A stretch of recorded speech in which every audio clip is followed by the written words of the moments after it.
Hello students, welcome back. तो आज के इस लेक्चर में हम देखने वाले हैं व्हाट इज दिस कीवर्ड।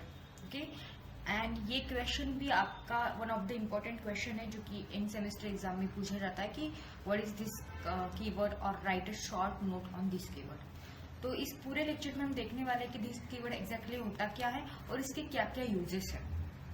सो जावा में दिस कीवर्ड के बहुत सारे यूजेस हैं।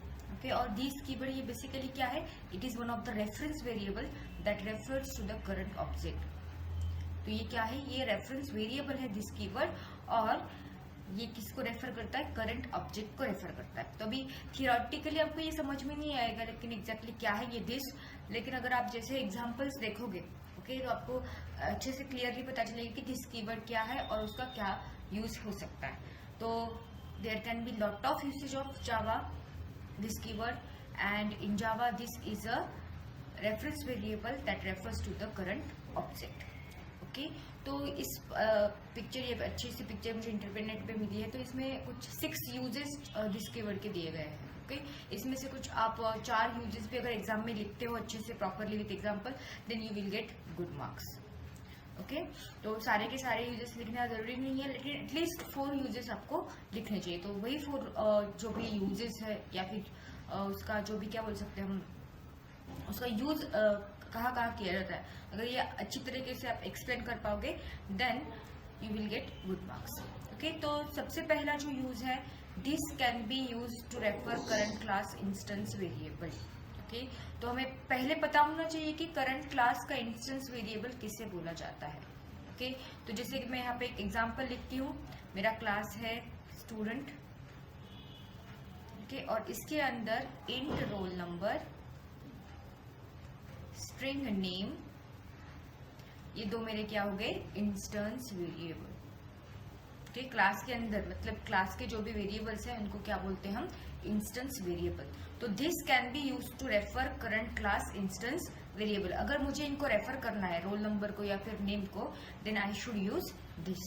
ओके, ये हो गया first use of this keyword. Then second use क्या है, this can be use to invoke current class method इम्प्लीसिटली।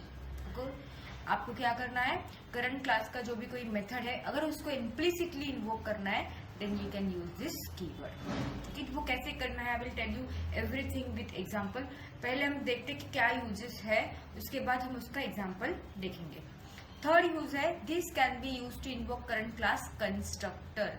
ऊपर हमने क्या कॉल किया था, मेथड, और यहाँ पे हम क्या कॉल करेंगे, कंस्ट्रक्टर को कॉल करेंगे। राइट, वो भी किस तरीके से करेंगे, आई विल टेल यू।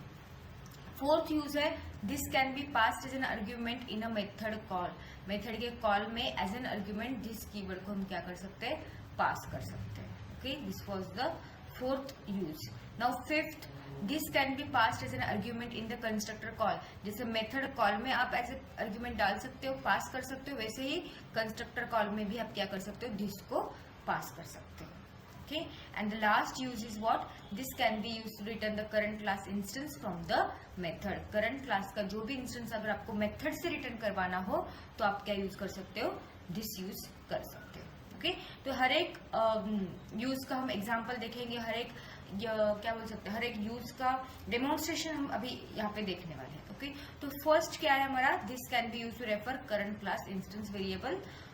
यहाँ पे ही ये दिया है, this to refer current class instance variable. तो क्या होता है एग्जैक्टली यहाँ पे वो देखते हैं। तो this keyword can be use to refer current class instance variable if there is ambiguity between the instance variables and parameters. This keyword resolves the problem of ambiguity. Okay, तो ये एम्बिग्युइटी क्या है वो पहले समझना जरूरी है, और आपका दिस कीवर्ड किस तरीके से इस एम्बिग्युइटी को सॉल्व करता है ये भी आपको एक्सप्लेन करना है एग्जाम में। ओके, तो पहले देखते हैं understanding the problem without this keyword. अगर दिस कीवर्ड नहीं यूज किया होता तो क्या एम्बिग्युइटी आती, वो पहले देखते हैं। तो प्रोग्राम की हेल्प से ही हम देखने वाले हैं कि ताकि आपको अच्छे से समझ में आए। ठीक है, थियोरेटिकली आप रट्टा मार सकते हो, देख सकते हो, लेकिन जब तक आप प्रोग्राम में वो चीज यूज नहीं करोगे तब तक आपको कुछ भी पता नहीं चलेगा, या फिर आप भूल जाओगे कि किस तरीके से था। राइट, तो हम एक एग्जाम्पल देख रहे हैं, यहाँ पे क्लास स्टूडेंट है, इसके अंदर रोल नंबर एक वेरिएबल है और नेम भी एक क्या है, वेरिएबल है, और तीसरा वेरिएबल है मेरा fee. Okay, roll number, name and fee, इन तीनों को हम क्या बोलते हैं, इंस्टेंस वेरिएबल। ओके, इनका नाम क्या है, टेक्निकल नाम है इंस्टेंस वेरिएबल। उसके बाद हमारे पास क्या है, कंस्ट्रक्टर है। ओके, कंस्ट्रक्टर क्या होता है मैंने आपको ऑलरेडी बताया है, प्रीवियस वीडियो आप चेकआउट करो। कंस्ट्रक्टर का क्या यूज है, उनको किस तरीके से लिखा जाता है, क्यों लिखा जाता है, ये सारी चीजें मैंने ऑलरेडी डिस्कस की है।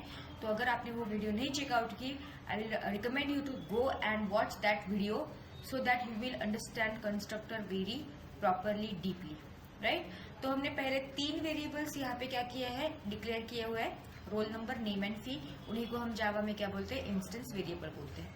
अभी हमारे पास है कंस्ट्रक्टर। ओके, कंस्ट्रक्टर कैसे आइडेंटिफाई करोगे आप, जो भी क्लास का नाम रहेगा वही मेथड का नाम रहेगा, तभी उसको अब क्या बोलेंगे, कंस्ट्रक्टर बोलेंगे। तो ये स्टूडेंट क्या है, क्लास का नाम है। उसके बाद है राउंड ब्रैकेट क्लोजिंग, और इसके अंदर कुछ पैरामीटर्स है। तो पैरामीटर नंबर 1 है रोल नंबर, पैरामीटर नंबर 2 है नेम एंड पैरामीटर नंबर 3 है फी। और अगर आप स्पेलिंग देखोगे, रोल नंबर इंटीजर टाइप का है, तो जो भी हमारा इंस्टेंस वेरिएबल ऊपर था वो भी क्या है, सेम, स्पेलिंग भी सेम है, सब कुछ सेम है, डेटा टाइप भी सेम है, roll number. Again string name spelling same है, डेटा टाइप सेम है, फ्लोट फी दोनों सेम है। मतलब ये हो गए पैरामीटर्स,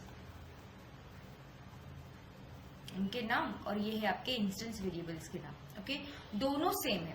तो कंस्ट्रक्टर का बेसिकली यूज क्या होता है, मैं इस वीडियो में वापस बताती हूँ कि जो भी वैल्यूज यहाँ पे आएगी, रोल नंबर की, नेम की, फी की वैल्यू जो हम भेजेंगे, ओके, वो वैल्यूज क्या करो, इंस्टेंस वेरिएबल को असाइन करो। ओके, जो भी आपको लेफ्ट हैंड में दिखाई दे रहा है वो है आपका इंस्टेंस वेरिएबल, जो भी आपके राइट हैंड साइड में है वो क्या है, आपका पैरामीटर है, जो भी कंस्ट्रक्टर के पास से आया हुआ है। ओके, तो यहाँ पे अगर आप देखोगे तो दोनों का नेम क्या है, सेम है, स्पेलिंग भी सेम है, सब कुछ सेम है।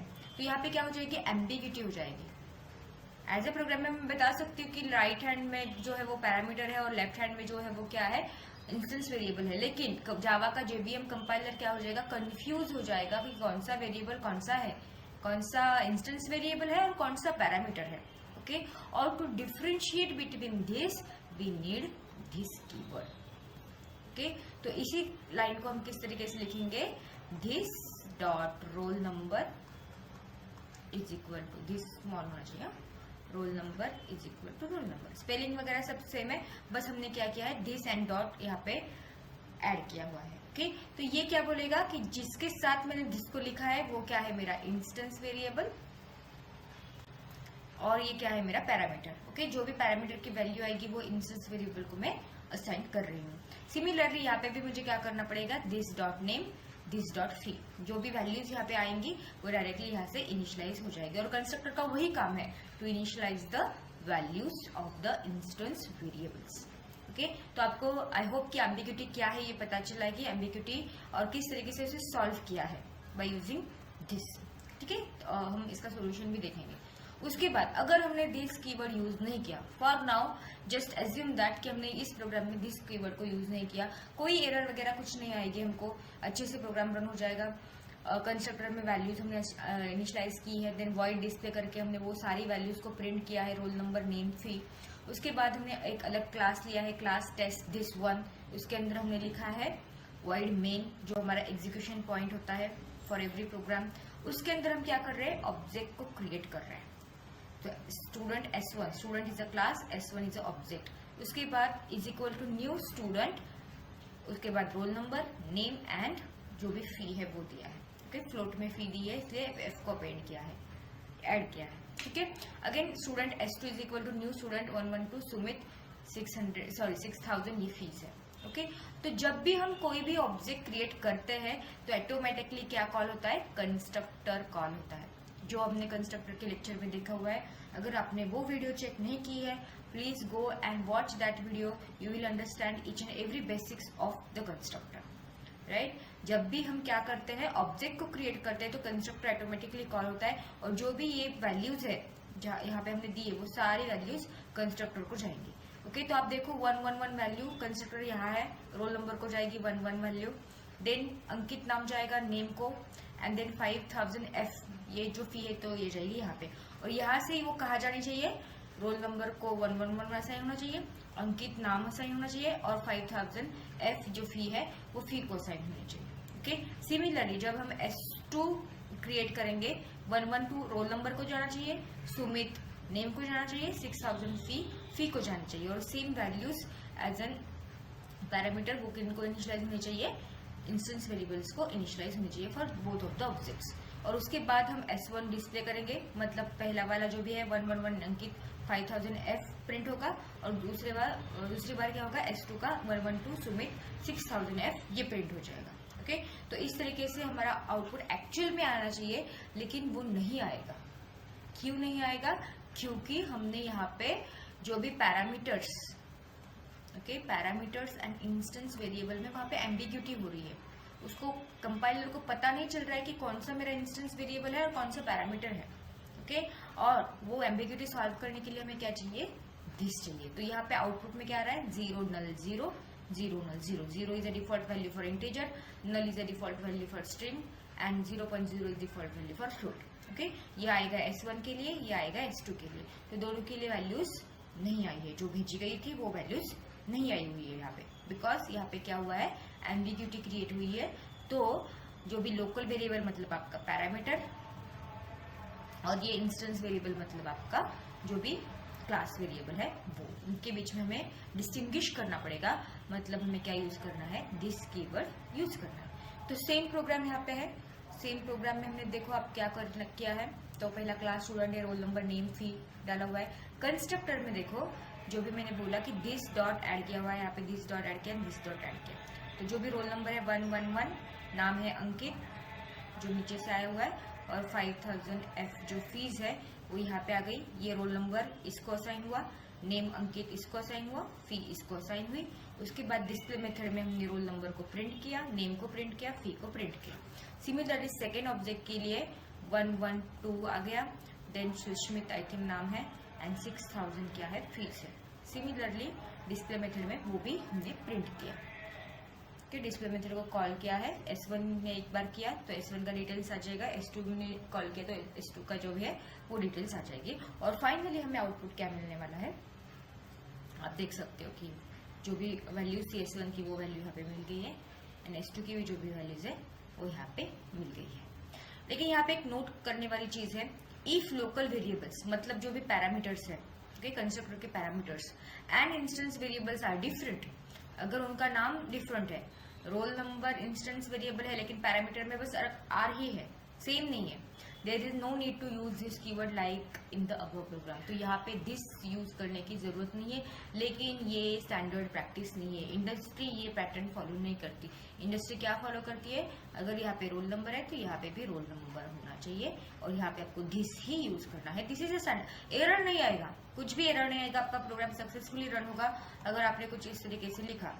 ओके, लेकिन this is not a standard practice. Standard practice क्या है कि आप सेम नेम्स यूज करो और डिस्टिंग्विश करो दिस के साथ, ठीक है।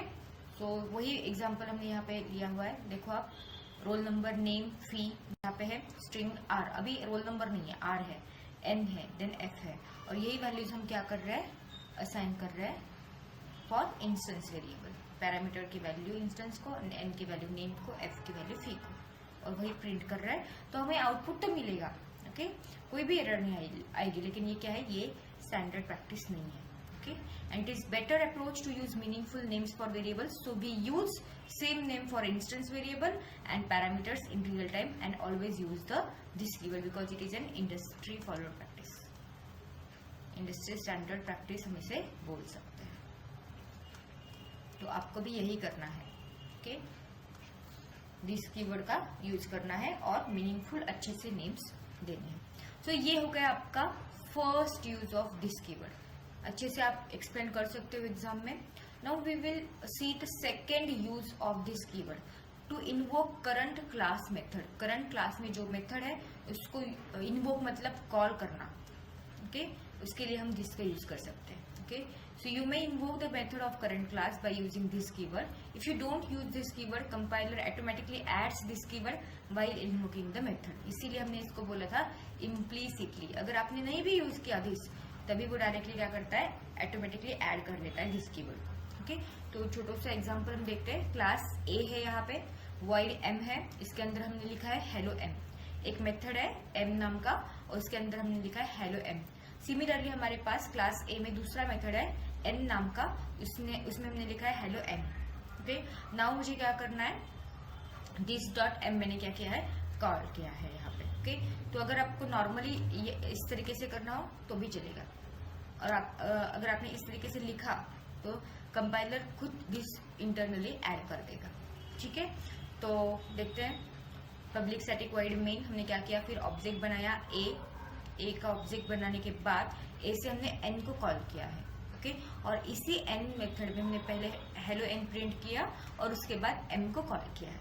ओके, तो एम को कॉल करने के बाद वो जहाँ पे एम की डेफिनेशन लिखी हुई है, ऊपर लिखी है हमने, वो वहाँ पे जंप करेगा और हमें आउटपुट में क्या देगा, हेलो एम। तो हमारे पास आउटपुट क्या होना चाहिए, हेलो एन के बाद hello M, N for Nagpur, M for Mumbai. Okay, तो इस तरीके से भी आप क्या कर सकते हो, दिस को यूज कर सकते हो to invoke the current class method. Now third use जो है वो क्या है, to invoke current class constructor. जैसे हम करंट क्लास के मेथड को यूज कर सकते हैं, सिमिलरली हम करंट क्लास के कंस्ट्रक्टर को भी यूज कर सकते हैं। सो दिस कंस्ट्रक्टर और दिस जो भी कीवर्ड है हमारा, ओके, तो कंस्ट्रक्टर का call sorry, so this constructor call can be used to invoke the current class constructor. It is used to reuse the constructor. In other words, it is used for constructor chaining. Okay, constructor chaining मतलब क्या, constructor के अंदर constructor को call करना। Okay, that is nothing but your constructor chaining. तो calling default constructor from parameterized constructor का ये example लेते हैं हम लोग। तो इसके अंदर एक default constructor है इस प्रोग्राम के अंदर, और उसी default constructor में हम क्या कर रहे हैं, या फिर आप बोल सकते हो कि हमारे पास एक क्लास है जिसके अंदर हमारे पास क्या है, पैरामीटराइज्ड कंस्ट्रक्टर है, और पैरामीटराइज्ड कंस्ट्रक्टर के अंदर हम क्या कर रहे हैं, डिफॉल्ट कंस्ट्रक्टर को कॉल कर रहे हैं। ओके, तो आप अच्छे से समझ पाओगे जब हम एग्जांपल देखते हैं। तो क्लास ए है हमारा, तो ए ओपन क्लोजिंग मतलब ये मेरा डिफॉल्ट कंस्ट्रक्टर है। डिफॉल्ट कंस्ट्रक्टर में मैंने लिखा है system.out.println हेलो ए। ओके, यहाँ पे मेरा डिफॉल्ट कंस्ट्रक्टर खत्म हुआ। उसके बाद a int x, ये मेरा पैरामीटराइज कंस्ट्रक्टर है क्योंकि इसके अंदर एक पैरामीटर है। उसके अंदर मैंने लिखा है this.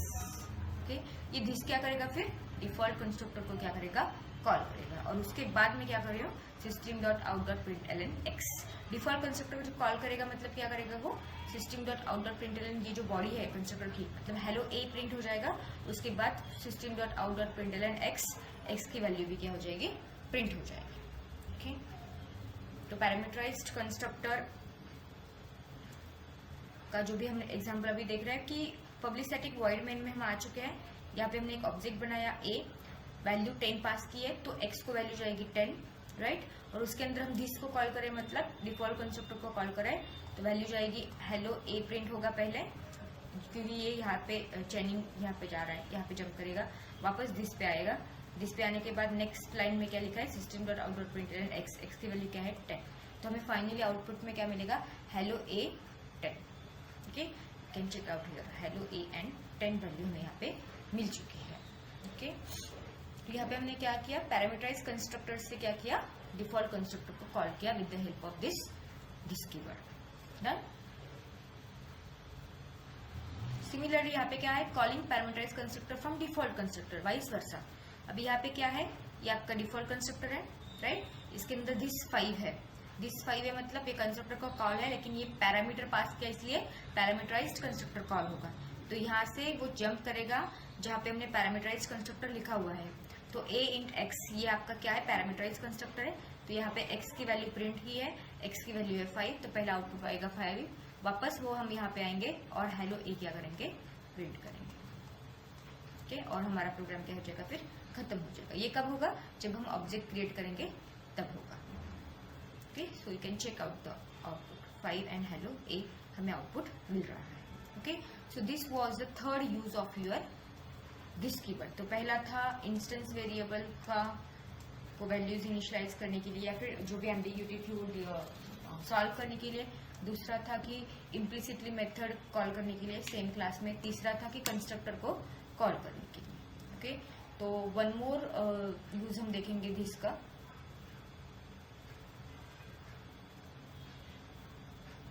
Just a minute. To pass as an argument in the method, तो this can be used to pass as an argument in the method. Method में हम क्या कर सकते हैं, दिस को पास कर सकते हैं एज एन आर्ग्यूमेंट.